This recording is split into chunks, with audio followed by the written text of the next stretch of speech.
We are joined by South Carolina coach Shane Beamer signing another big class. Shane, we were here a year ago, and I was asking you about signing Dylan Stewart and Josiah, your left tackle. Well, he's now your left tackle. He was your five-star recruit at the time. When we were talking then, did you envision those two having the kind of season that they had, making that instant impact?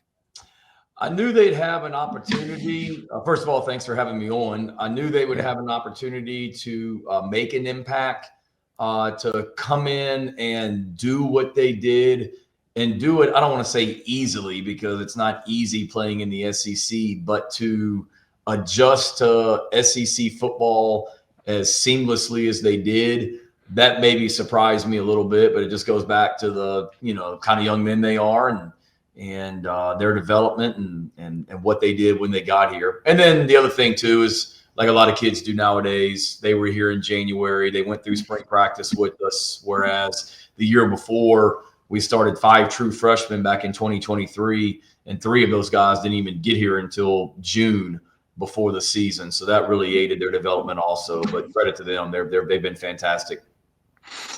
Shane, also too, one of the best young quarterbacks in college football. You guys really found your stride here at the second half of the season.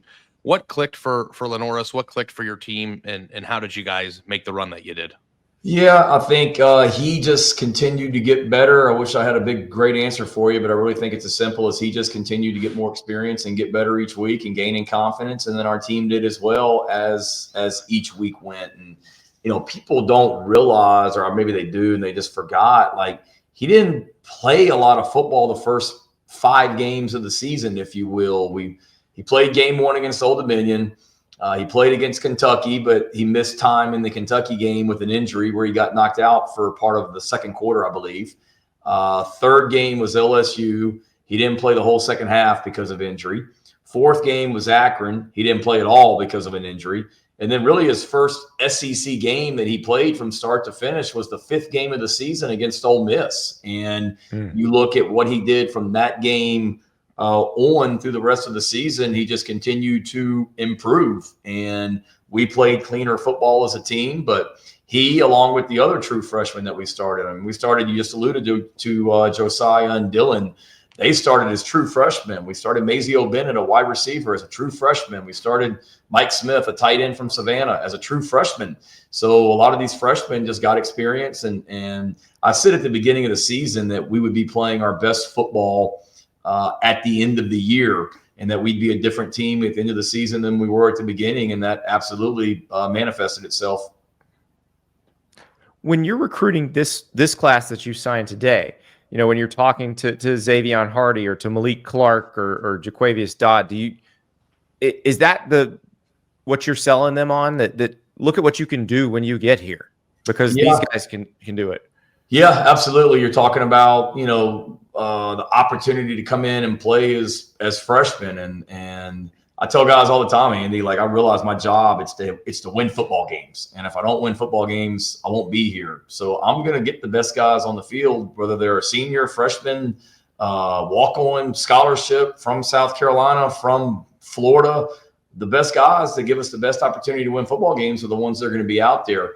And they see that we mean that. And so certainly they know they'll have the opportunity if they come in and earn it. 2, let's be real, there's a lot of excitement and energy about South Carolina football right now. This is a place that a lot of people want to be at. And there were a lot of kids, young men that signed elsewhere today that reached out to us in the last week about wanting to come here, and we just didn't have a spot. So, I think as we go into the portal, this is going to be a popular destination. I know it will be. It is right now. So that, and then obviously, like I said, the fact that guys know they'll get the opportunity to play early here makes this a place that a lot of people want to be a part of right now. Shane, I'm sure, there's some disappointment in the building based on, the rankings that came out in the CFP on Tuesday night. But the question I have for you is, things like that are out of your control.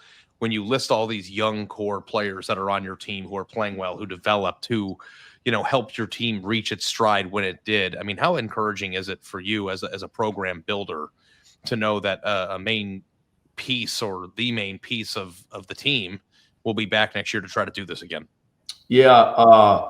First of all, some of those pictures y'all keep showing are awesome. Like I haven't seen some of those, so keep them coming, man. Wherever you get that, I like it.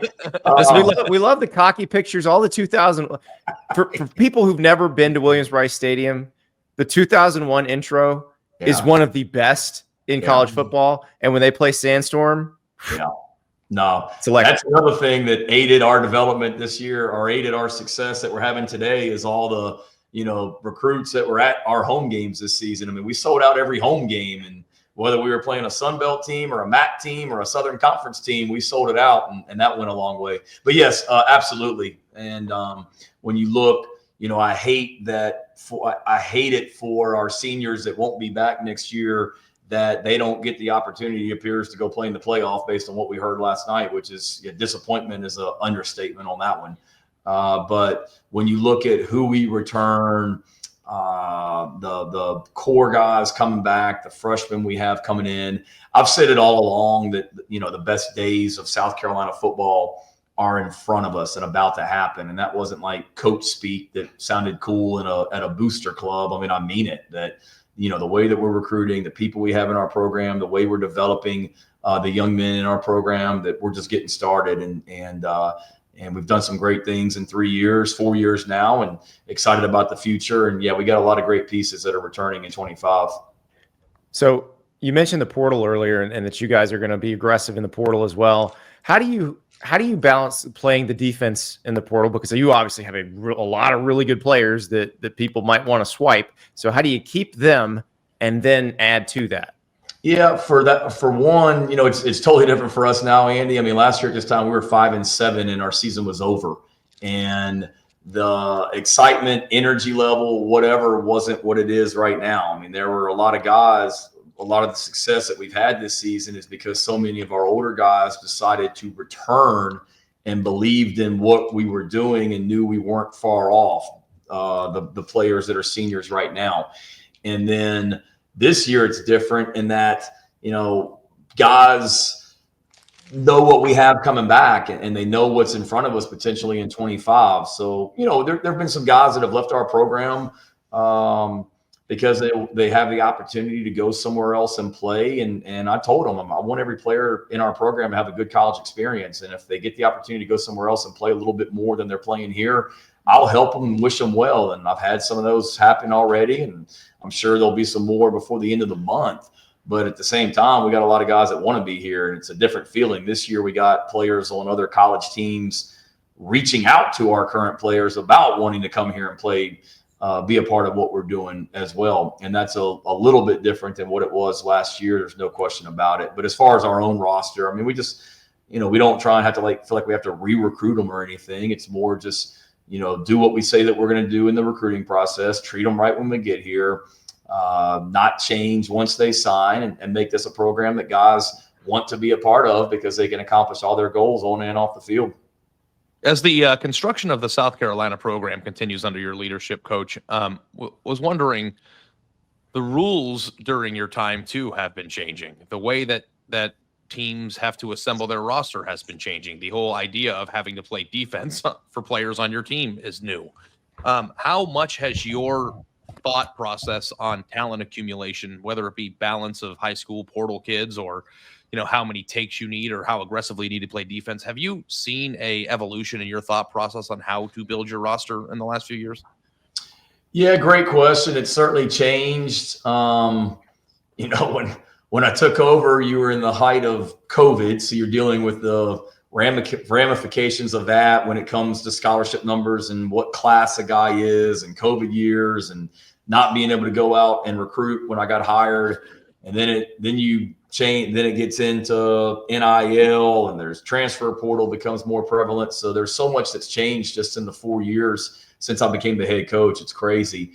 In a lot of ways it has. I mean, it starts with, there's so many other factors now at play. So for me, it's making sure that we still continue to bring in players into our program that are choosing this program for the right reasons, and they love football and they love to compete. And, if you get guys in your program that love football and love to compete, I think the rest of it takes care of itself, and they're good people, which we really work hard at making sure we do that, bring those kind of young men into our program. But it's it's different. I mean, I'm not naive. We got some really talented guys on our team, and there's a lot of schools that are throwing a lot of money at them to try and get them to come play for their programs. I'm well aware of that. But like I said, we want to make sure that we just bring in people into our program that love football and are here for the right reasons, and to make this a place that they want to be a part of because they can accomplish so much on and off the field.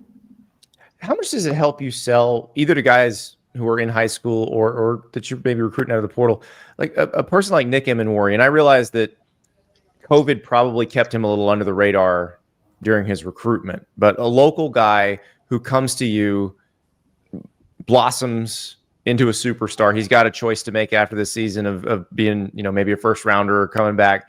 But how much can you hold that up as an example of this is what you can do here? Yeah, a lot. You talk about both of our starting safeties, Nick Emenwari and DQ Smith. They're both Columbia guys. I think we had to beat Wake Forest out for Nick, maybe Wake Forest in North Carolina, and DQ, we had to beat out Georgia Southern. And both of those guys are starting safeties. They're going to have a chance to play at the next level when their time at Carolina is done. So it's a lot of things. I've said all along, Andy, since I got the job here, that when I was here before with Coach Spurrier, we did it with players from the state of South Carolina primarily, and that's where it's always going to start. So that's what we've done. Those two guys, and then other guys, obviously, that we've talked about that are from South Carolina.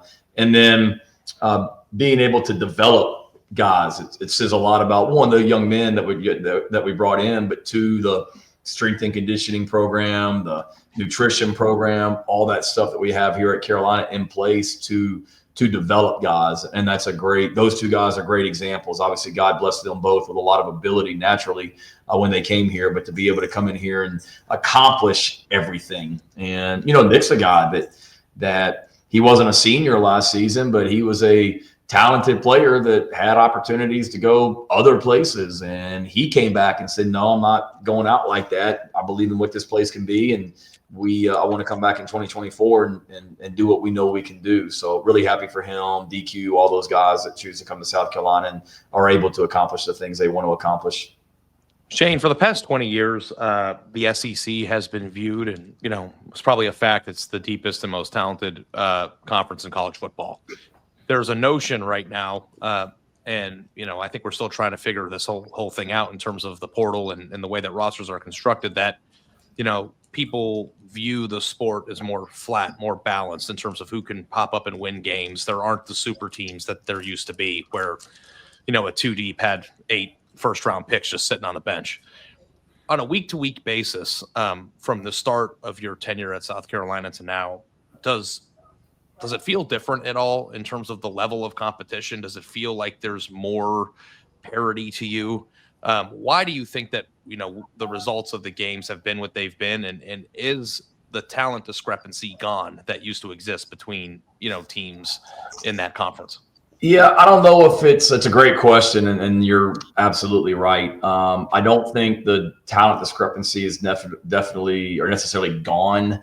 When I got in the league, Georgia was really, really good and really, really talented, and Alabama was really, really good and really, really talented, and they still are really, really good and really, really talented. But I do believe you've seen everyone now has maybe more of an opportunity than maybe what they had in previous years to win those games. And it's because of, the portal, and teams can get better quicker, and teams can get older quicker as well by being able to, put together their roster and get a little bit more experience on it through the portal. So I think that's certainly something that has made a difference. There's no question about it. I mean, the good teams are still really, really good, but I think the teams that year to year maybe have more of a chance, and the fact that you're sitting there looking at those standings right now, and what are we tied for 3rd or 4th, wherever you figure it out, in the SEC, and it's because we've been able to recruit really, really well. We were an older team this year because we've got a lot of older guys on our team, particularly on the defensive side of the ball, and I think those teams that are able to keep their core intact, like we were able to do, have a leg up in a lot of ways, because every team's roster year to year is just so different year to year because of the portal. So the team that has a lot of continuity like we had this year, but then they're able to finalize the roster or put the final pieces together with some talented freshmen and some portal guys, they have a chance to do some special things. And you've seen that with us this year. You know, I just want you to know before we let you go here, Shane, that like you won my heart forever when you went on that post game. Well, they've got 900 5-stars on that team. Like that to me was like one of the greatest post game rants of our generation. I don't know how you feel about that, but I'm Team Beamer for the rest of my life because of that. Because what do you want me to say, guys? Like they have 27 5-stars playing. Yeah, right now. and I think I said they have a 350-pound defensive tackle that runs better than anybody on this Zoom call. Yeah, yeah, that one will definitely live in infamy, and Yeah. I've come a long way in my post-game press conferences, but I certainly was wearing my emotions on my sleeve in that one after I just watched that 2021 Georgia defense. It's like basically a starting defense in the NFL right now on multiple teams. No, they weren't doing it. And then having to answer questions about what went wrong. Like, what do you think went wrong, pal? Like, Can we be real here? That particular Georgia D line. Oh my God! Jordan Davis, Jalen Carter. They had the number 1 pick in the draft, and he's probably wasn't the best player on it. Like he was the backup, and he's the number 1 pick in the draft, and that was like a salty defense. Holy smokes! But I appreciate you saying that. Yeah. But good news, you may never have to play against one like that again unless you go to the NFL someday. God, you ain't lying. I mean, that was a talented group, that's for sure. Now you're building one at South Carolina. We know that's the next step. So appreciate it, Shane. Thanks you guys. Appreciate all you do.